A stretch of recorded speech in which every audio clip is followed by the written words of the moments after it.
Episodi ya 3: mioyo, siri na mwanzo mpya. Asubuhi ya siku mpya ilianza kwa mwanga wa jua uliopenya juu ya minara ya kasri. Ufalme ulikuwa umeanza kurudi katika hali yake ya kawaida. Watu walikuwa wakifungua maduka yao, watoto wakicheza mitaani na walinzi wakizunguka kwa tahadhari. Kwa mara ya kwanza baada ya siku nyingi, kulikuwa na amani. Mfalme Zaiden na Rena. Mfalme Zaiden alikuwa akitembea pembeni ya Rena katika mitaa ya ufalme. Hakukuwa na walinzi wengi kama kawaida. Alitaka kumuonyesha ufalme wake bila vikwazo. Nilipokuwa mdogo, Zaiden alisema kwa sauti ya utulivu, sikuwahi kufikiria kuwa ningekuwa mfalme mapema hivi. Rena alimwangalia kwa makini. Ulionekana tayari, alisema. Zaiden alitikisa kichwa. Hapana, nilikuwa naogopa. Baba yangu alipofariki, kila kitu kilibadilika. Nilihisi ufalme wote unaning'inia mabegani mwangu. Walipita sokoni ambapo watu walikuwa wakicheka na kuuza bidhaa. Na sasa? Rena aliuliza. Zaiden alitabasamu kidogo. Sasa nina sababu ya kuwa imara zaidi. Rena hakusema kitu, lakini alihisi joto moyoni mwake.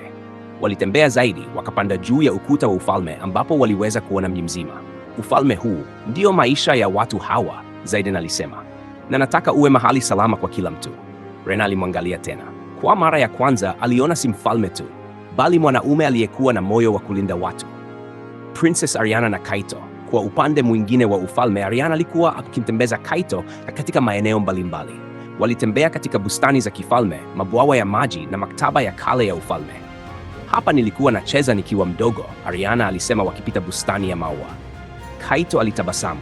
Maisha yako yalikuwa tofauti sana na yangu. Ndiyo, Ariana alisema, lakini sasa nahisi kama dunia yangu imepanuka. Walifika kwenye mnara mdogo wa juu wa kasri. Kutoka hapo, waliweza kuona msitu ule ule ambao Kaito alikuwa akiishi. Kaito, Ariana alisema polepole. Ndiyo, ninataka siku moja wewe uwe sehemu ya ufalme huu. Kaito alishangaa. Sijawahi kufikiria hilo, Ariana alimwangalia kwa macho ya dhati. Na ahidi, hata kama hutakuwa wa kifalme kwa damu, unaweza kuwa sehemu ya viongozi wa ufalme huu. Kaito hakujibu mara moja. Lakini ndani yake, moyo wake ulianza kubadilika. Ukweli unaanza kujitokeza. Jioni ilipowadia, Zaiden na Ariana walikutana ndani ya kasri. Kulikuwa na ukimya wa ajabu. Kuna kitu kinanisumbua, Ariana alisema. Zaiden alitabasamu kidogo. Nadhani ninajua. Wote wawili walinyamaza. Kaito, Ariana alisema polepole. Rena, Zaiden alikamilisha.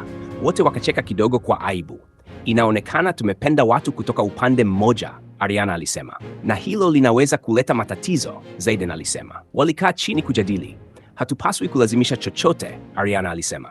Ndiyo, Zaiden alikubali, lakini lazima tujue ukweli kwanza. Siri kubwa baadaye, walimuita Kaito na Rena. Kulikuwa na ukimya mfupi kabla Zaiden hajauliza. Ninyi wawili ni ndugu wa kuzaliwa? Kaito na Rena waliangaliana, kisha wakacheka kidogo. Hapana, Rena alisema. Tulikutana msituni miaka mingi iliyopita, Kaito aliongeza. Familia zetu zilipotea vita vya zamani. Tukawa tunaishi pamoja tangu wakati huo. Ariana na Zaiden waliangaliana kwa mshangao.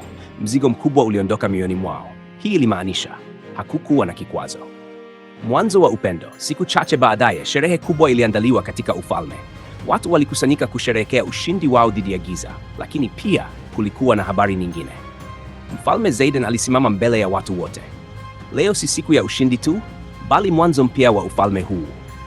Alimwangalia Rena.